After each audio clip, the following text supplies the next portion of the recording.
What's up guys, you're watching TUGGtv and welcome to the post-gig video log of Little Thrash Fest 2019. So Little Thrash Fest 2019 took place on the 28th of April at Fandom at Gillies Redefined, was headlined by Indonesian-American band Suaka along with Amorphia, Armament, Speedtrip and Ironhound. We very quickly are going to be covering everything that happened at the gig and an overall perspective of how it was. We also have exclusive interviews with each of the bands which will be coming up on this channel soon, so stay tuned for that. Before we continue, if this is the first time you're on this channel, be sure to hit that subscribe button along with the bell icon for more news and content from us. So in terms of location, this fest took place at Fandom, which is a place inside Gillies Resto Bar, which is in Koramangala. We guys of course reached the scene pretty early, so traffic spared us. Gillies is located in a tight spot, in Koramangala, considering all the work going on, and this is Bangalore, so traffic. But if you were somebody who wanted to come here on a two-wheeler or in a four-wheeler, no problems at all, because this place had valet parking, so that was well taken care of. So Fandom is a separate place inside this resto bar, as I already mentioned, and essentially what it was is a closed-off soundproof space, you might want to call it. And in terms of the place itself, it was quite nice and quite for a gig. It had a stage, it normally would have, I guess, seating at the bottom, but that probably was moved out in order to accommodate space for people to, have fun. There's a well show after all. However, if we had to go towards the first floor, it had this sort of balcony thing going on, and there was some seating over there. So in case you sort of want to space out from the crowd and get a good view, might not have been the biggest stage, but definitely one of the most professionally set up ones. In terms of equipment, be it the guitar amplifiers, the bass amplifier, or the drum kit, everything was set up well, decently spaced out, as well as good equipment. We had Laney amplifiers for the guitars and pretty top notch if you have to think about it. The sound systems also that were present were pretty state of the art too. Each band was given ample amount of time to have a sound check, and this is something that I have really come to appreciate about Extreme Underground India. So even the last time when they organized the gig, they had the bands come in well before time, and each one of them was given about 30 to 45 minutes to get their sound right. And this sort of helps because overall it sort of helped bring the show together. The sound engineers and team were also quite courteous and helpful. In fact, there were certain instances when they went out of their way to help some of the members of the band sort of redefine and fine-tune their guitar patchwork and get better sound out of their systems and equipment. So kudos to that. The gates opened at approximately 6:30 or 7 p.m. That's when the crowd sort of poured in, and each band was given approximately 45 minutes of playtime to go ahead and play their sets. So the very first band to take stage was Bangalore-based Ironhound. Now these guys are predominantly old-school thrash metal, and this genre of music is all about that don't give a rat's ass and in-your-face attitude.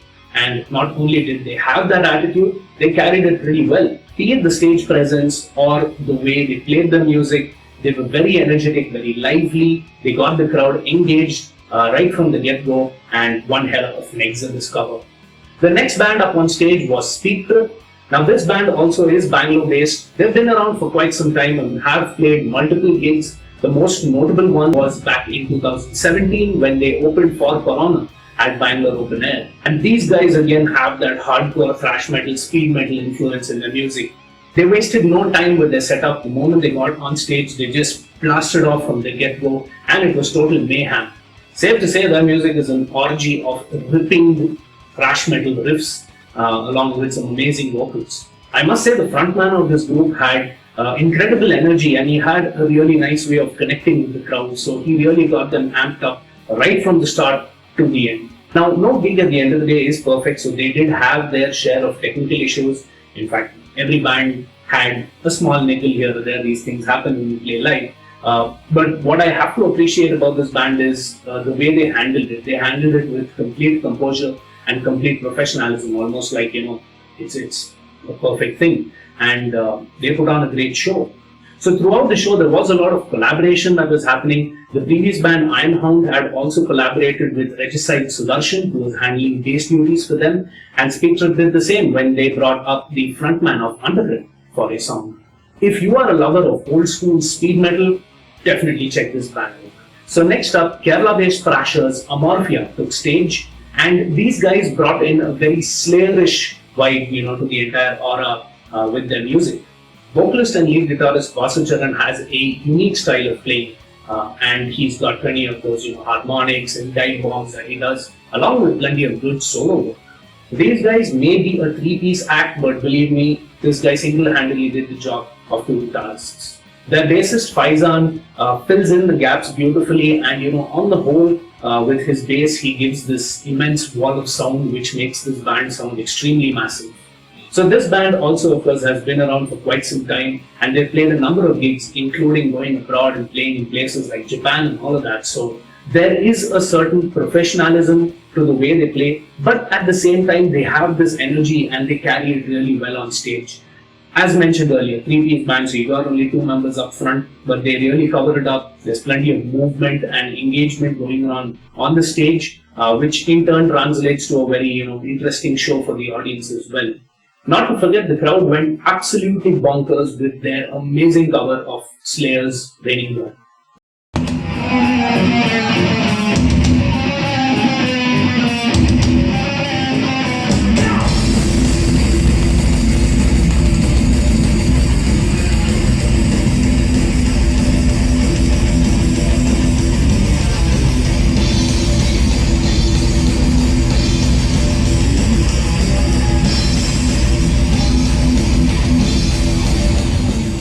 Final Indian act to take stage was Armament, who are from Kolkata, and these guys also plenty of good old school thrash metal, but they brought in the fueling of that extreme angle, that extreme element of music. They too put on a really good show. They had some amazing originals as well, which they played, and great audience engagement. They had them moshing, pretty much from the get-go. This band originally started off as a two-guitar act, but eventually came down to just the single guitar. But when you hear them play, it's not like you're missing anything, and that's thanks to some amazing bass guitar work once again. For me, in this band, the highlight definitely was the bass. They add a lot of girth to the sound and plenty of layering too. I also like the groove elements that are brought in with the drumming, and all of this put together with some really crushing and strong vocals. It gives their sound some really aggressive attack, and it translated. So when you saw the crowd, going mad. And final act of the night, Indonesian-American-based band Suaka takes stage. Now these guys also are plenty of thrash metal, but then they also had very unique elements to their sound. To start off with, there is a lot of good riffing. There was a lot of the thrash metal. There was great drumming by John, but it also had this feel-good element. And the only thing that I'd like to highlight is this is a band that is a great example of showing the power of music. A lot of songs were in different types of lyrics. They were in different languages, but the way they were set up, they got the crowd going, and language is definitely not a barrier, and that's the beauty of music, and it shows that music is able to break these barriers, and none of that matters. I personally loved some of the melodic passages in some of their songs, and a few of them were very anthem based and catchy right from the start.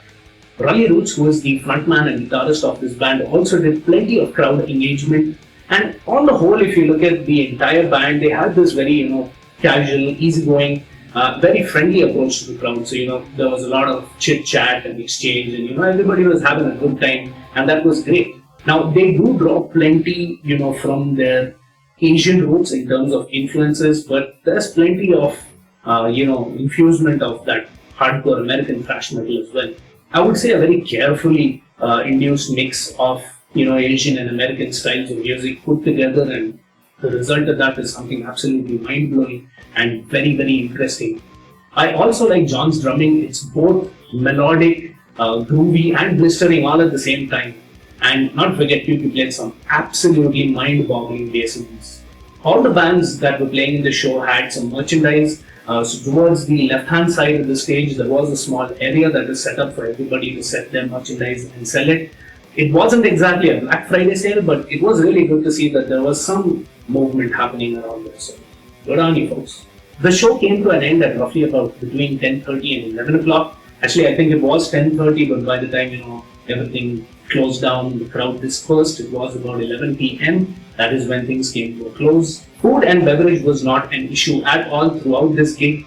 In fact, as part of the ticket, you had a fully redeemable cover charge of about 250 rupees included in it. So you could come in, get yourself some drink, or you could get yourself some food to eat. I can't say about the alcohol, but I could say that the food was pretty good here. So overall, it was a good show. There were decent acoustics in this area, so we had good sound as well. And not to mention a really good crowd too. And what I mean by this is, I think the vibe that was there throughout the show is that everybody was having a good time, but not necessarily stepping on one another's toes or getting all rowdied up. There was a lot of moshing happening, plenty of that, but it was happening in the right spirit, and that was really nice to see.